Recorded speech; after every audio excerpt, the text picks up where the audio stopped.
5h30. Comme chaque matin, le réveil m'annonce qu'une nouvelle journée commence. Ragaillardi après une bonne nuit de sommeil, je m'apprête à commencer ma séance d'activité physique du jour. Aujourd'hui, c'est un travail de course à pied. Ce n'est pas mon activité favorite, loin de là, mais je sais cet exercice profitable à ma forme physique générale. Avant de sortir, je jette un rapide coup d'œil à la fenêtre. Le jour n'est pas encore levé, il pleut et il fait encore froid en cette saison. Bref, tout se conjugue pour que ma motivation soit au plus bas. Je m'interroge si pour cette fois je ne pourrais pas m'abstenir. Ça ne changera pas grand-chose dans l'absolu car je suis déjà en bonne forme et en pleine santé pour mon âge. Et puis je sais que la journée qui m'attend va être énergétiquement coûteuse, donc autant ne pas éparpiller mes forces. C'est à ce moment-là que ma routine, pourtant bien huilée, se fragilise. C'est un peu comme si mes pensées s'emballaient afin de me dissuader de ne pas aller courir. J'avais tout à coup face à moi un choix très simple. Aller braver le froid, la pluie et un inconfort certain, ou rester dans mon agréable maison et dévorer quelques pages supplémentaires de ma dernière lecture au coin du feu. Durant chacune de nos journées, nous sommes tous confrontés à mobiliser, à des niveaux différents, de la volonté pour entreprendre des tâches plus ou moins inconfortables. Dans cette vidéo, nous allons voir comment la science peut expliquer les disparités qu'il existe dans la population pour faire face aux difficultés. Nous verrons qu'il est possible de remodeler notre cerveau afin d'inhiber drastiquement tous les mécanismes qui nous conduisent à éviter ou à réduire des tâches qui nous procurent de l'inconfort. Je vais également vous partager les techniques que j'utilise afin de ne pas succomber à la facilité et retourner l'inconfort et l'adversité à votre avantage. Soyez le bienvenu dans cette vidéo dans laquelle je vous partage mon intérêt personnel à comprendre les éléments constitutifs de la motivation, de la détermination, de l'engagement et de la ténacité. Depuis toujours, je suis fasciné par les personnes qui ont démontré une détermination inflexible. Comment des hommes et des femmes réalisent des choses a priori inaccessibles au commun des mortels? Comment font-ils pour tenir jour après jour dans des conditions extrêmes et continuer sans faillir? Les exemples ne manquent pas tout autour de nous et suscitent en moi une véritable admiration. Je ne suis pas quelqu'un de particulièrement doué, ni de courageux, et chaque jour je suis confronté aux mêmes interrogations, aux mêmes choix face aux difficultés. Pourquoi continuer? Pourquoi faire ceci ou faire cela? Pourquoi ne pas repousser telle ou telle tâche à plus tard? Il ne se passe pas une journée dans laquelle plusieurs de ces pensées me passent par la tête, et je crois ne pas être le seul dans ce cas-là. Mon passé de sportif international et les neurosciences m'ont beaucoup aidé pour gérer cela. Voici comment.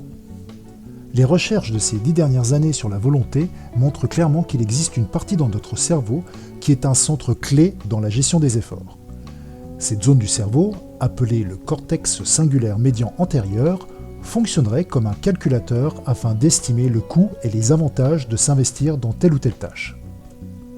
Face à un défi difficile comme l'apprentissage de compétences complexes ou de l'entraînement sportif destiné à atteindre de hauts niveaux de performance, la plupart des personnes n'accepteront pas le prix à payer pour ces efforts et finiront par renoncer. D'autres, en revanche, mobiliseront un maximum de ressources et donc d'engagement dans la persistance de leurs efforts à relever ce défi, même en l'absence de récompense immédiate. Ces différences individuelles a reçu beaucoup d'attention auprès des chercheurs qui ont démontré que les personnes qui persévèrent face à des situations difficiles montrent de meilleurs résultats dans des domaines comme la santé, la réussite scolaire ou la réussite professionnelle. Lorsque l'on s'intéresse aux définitions que peuvent donner la science, on distingue que la persévérance serait une tendance à continuer un effort malgré la difficulté, alors que la ténacité, quant à elle, pourrait englober à la fois ce mécanisme de persistance, mais en y associant un biais fondamental dans les calculs d'effort, par lesquels les coûts de l'effort sont dévalués et la valeur des récompenses à long terme est soulignée. Intéressons-nous maintenant aux particularités spécifiques du cortex singulaire antérieur médian et de son implication dans la dynamique de persévérance. D'un point de vue anatomique, il est situé dans une zone idéale qui lui permettront d'intégrer facilement les signaux liés aux sensations corporelles et à l'état interne du corps, comme au processus de maintien en équilibre mutuel, ce qu'on appelle l'allostase, mais aussi la fonction exécutive, la planification motrice et l'intégration sensorielle. La thèse actuelle défend que le cortex singulaire antérieur médian permet, avec sa position anatomique unique, de peser les besoins énergétiques prédits par rapport aux récompenses prédites et d'allouer des ressources physiologiques et attentionnelles pour atteindre les objectifs souhaités. Les fonctions du cortex singulaire antérieur médian semblent donc être au service d'une régulation énergétique efficace. De ce point de vue, son activation est omniprésente en raison de la même omniprésence des calculs de régulation de l'énergie accompagnant la prise en compte de chaque action ou événement personnellement pertinent. Il semblerait également que le cortex singulaire antérieur médian soit massivement activé lorsque nous nous engageons dans des activités que nous ne souhaitons pas faire initialement. Il agirait alors comme un consultant en allouant plus ou moins de volonté au regard de ce qu'il a déjà été amené à estimer par le passé et au regard de ce qui se joue à un instant T.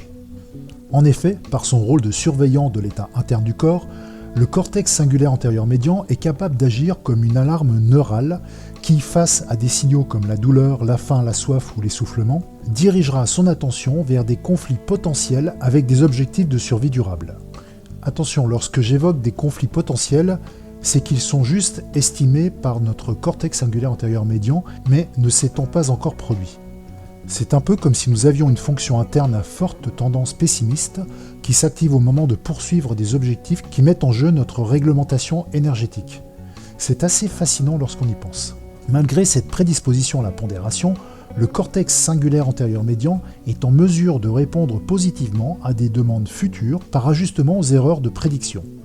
Par exemple, son activité dans les tâches d'apprentissage est modulée par les essais précédents de manière à accélérer les réponses aux essais de difficulté équivalentes et à les ralentir lorsque les niveaux de difficulté changent. Dans un autre exemple, des auteurs ont mis en lumière que les réponses du cortex singulaire antérieur médian face à la douleur sont modulées par la croyance que la douleur elle-même peut être contrôlée, et suggèrent donc que cette région peut jouer un rôle dans l'anticipation et la prédiction de la stimulation nocive en attente afin de préparer des réponses d'évitement. Nous venons de voir que grâce à sa position, le cortex singulaire antérieur médian peut synchroniser des informations provenant de divers systèmes afin de guider le comportement vers un bilan énergétique efficace. Cependant, l'efficacité des calculs du cortex singulaire antérieur médian est susceptible de varier entre les individus, en particulier dans les situations où le coût de l'effort est élevé et les récompenses sont incertaines ou différées. Dans ces circonstances, certains feront preuve de ténacité et persisteront, tandis que d'autres cesseront tout simplement. Voyons maintenant comment la variabilité de la fonction du cortex singulaire antérieur médian pourrait sous-tendre les différences individuelles en termes de ténacité. Dans les situations où les choix d'options de continuer ou d'abandonner sont clairement présents, le cortex singulaire antérieur médian sera particulièrement actif et poussera en faveur du choix le moins énergétiquement coûteux et le moins inconfortable, à moins que les réponses habituelles de ce type de comparaison ne soient réévaluées au profit d'un objectif plus large, mais également dans le cadre de l'évolution des demandes ou des conditions de récompense. Lorsque j'ai lu des données sur ce sujet pour la première fois, je me suis dit « mince, tout en nous est vraiment organisé pour un fonctionnement en mode économique permanent et le simple fait de sortir de cette zone de confort active des mécanismes puissants qui nous poussent à y revenir. » Pour autant, les récentes études montrent qu'en s'exposant justement hors de ces zones de confort, nous en définissons les contours et nous l'étendons grâce à la réévaluation permanente du cortex singulaire antérieur médian. Ce qui signifie que notre tendance à l'économie sera toujours présente, mais qu'en fonction de notre capacité à nous exposer à davantage de contraintes et d'efforts, celle-ci ne s'exprimera plus sur les mêmes niveaux, tant en termes d'intention que d'origine par son effet de recalibrage. Mais attention, si nous pouvons étendre notre ténacité par l'effet de recalibrage du cortex singulaire antérieur médian, nous pouvons également la réduire par nos propres choix finaux. Comme nous l'avons vu, le cortex singulaire antérieur médian est plastique, c'est-à-dire qu'il se restructure en permanence. Si nous maintenons un état d'inconfort, le cortex singulaire antérieur médian va réévaluer la pondération entre l'envie de continuer ou de stopper cet état, ce qui va mettre en silence les alertes liées aux états d'inconfort inférieurs dans un premier temps. De plus cet état d'inconfort est maintenu, plus le cortex singulaire antérieur médian va estimer qu'il s'agit d'un état normalisé et va atténuer son rôle interventionniste.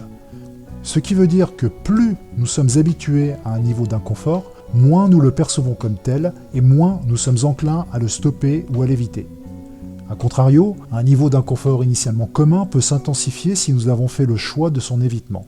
Dans mon exemple du début, si je ne m'oblige pas à aller courir malgré mon manque d'enthousiasme, je me garantis que ma prochaine session de jogging sera encore plus difficile à engager, faute de réévaluation d'objectifs qui me poussent à m'entraîner. Pour le dire autrement, plus notre tendance à l'hédonisme s'exprimera, plus notre cortex singulaire antérieur médian sera bruyant sur chacun du moindre effort à fournir. Il existe pourtant des différences interindividuelles face à des tâches exigeantes qui pourraient faire la différence entre la persistance et le renoncement. Une personne peut continuer à faire des efforts sur une tâche difficile parce qu'elle estime la valeur d'une récompense attendue comme plus grande que les autres, parce qu'il perçoit le coût de l'action comme inférieur à celui des autres, ou parce qu'elle perçoit le corps des ressources disponibles comme étant relativement plus important. En effet, alors que les niveaux élevés d'effort sont généralement expérimentés comme aversifs, certains individus évaluent l'effort comme plus aversif que d'autres. C'est une notion importante que trop peu de managers connaissent et donc ne peuvent pas prendre en compte. Si des subordonnés doivent exécuter des tâches difficiles sans une valeur de récompense clairement identifiée à leurs yeux, le risque que la tâche soit tout simplement évitée ou effectuée avec une faible qualité est massivement majoré. C'est d'autant plus vrai si les profils des collaborateurs est plutôt à surenchérir leur niveau de confort, une tendance grandement favorisée dans nos sociétés modernes. Si je ne pouvais donner qu'un seul conseil aux managers et dirigeants de tous horizons, ce serait celui-ci. Oubliez le management de type bulldozer, car la science et toutes nos expériences empiriques nous démontrent que cette modalité ne fonctionne pas. Donnez systématiquement du sens aux tâches que vous voulez confier à vos collaborateurs et travaillez sans relâche à faire preuve d'ingéniosité pour mettre en avant la valeur de la récompense allouée à chacune de ces tâches. La preuve en est que plusieurs études de neuroimagerie ont indiqué que la variabilité de la fonction du cortex singulaire antérieur médian peut expliquer la différence entre la ténacité et le retrait face à un défi. Une source potentielle majeure de variabilité individuelle dans la ténacité est la force de communication entre le cortex singulaire médian et d'autres régions impliquées dans la récompense, le traitement autonome ou l'exercice du contrôle cognitif. Des études ont fait des constatations fascinantes. Il a été démontré que la force de la connectivité fonctionnelle intrinsèque entre le cortex singulaire antérieur médian et les régions striatales prédisait des mesures d'enquête s'appuyant sur la croyance que les capacités cognitives sont malléables et peuvent être améliorées grâce à un travail acharné. En outre, une connectivité structurelle et fonctionnelle plus forte entre le cortex singulaire antérieur médian et l'aire de la motricité prédit des niveaux inférieurs d'apathie. L'apathie étant définie comme le manque de motivation pour initier un comportement ou répondre à des stimuli environnementaux. Le cortex singulaire antérieur médian joue également un rôle important dans les jugements de la valeur subjective de l'effort qui peuvent influencer le choix entre répondre avec ténacité ou renoncement. Au moins une étude a lié l'anatomie du cortex singulaire antérieur médian à l'état d'esprit tenace.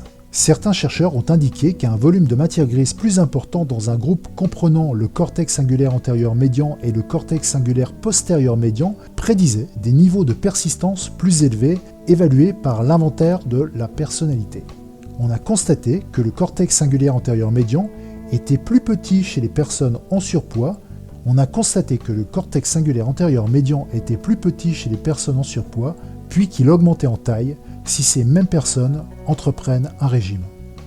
Tout comme le cortex singulaire antérieur médian est plus développé chez les sportifs de haut niveau et chez les personnes qui s'exposent à des défis et qui les surmontent.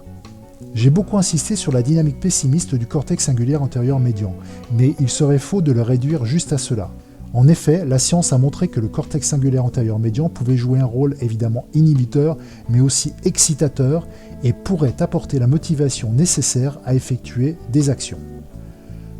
Comme je l'ai déjà précisé, en s'exposant pendant une durée suffisante aux efforts et à l'inconfort, nous stimulons notre cortex singulaire antérieur médian et nous réduisons considérablement l'aversivité perçue par l'exigence de la tâche.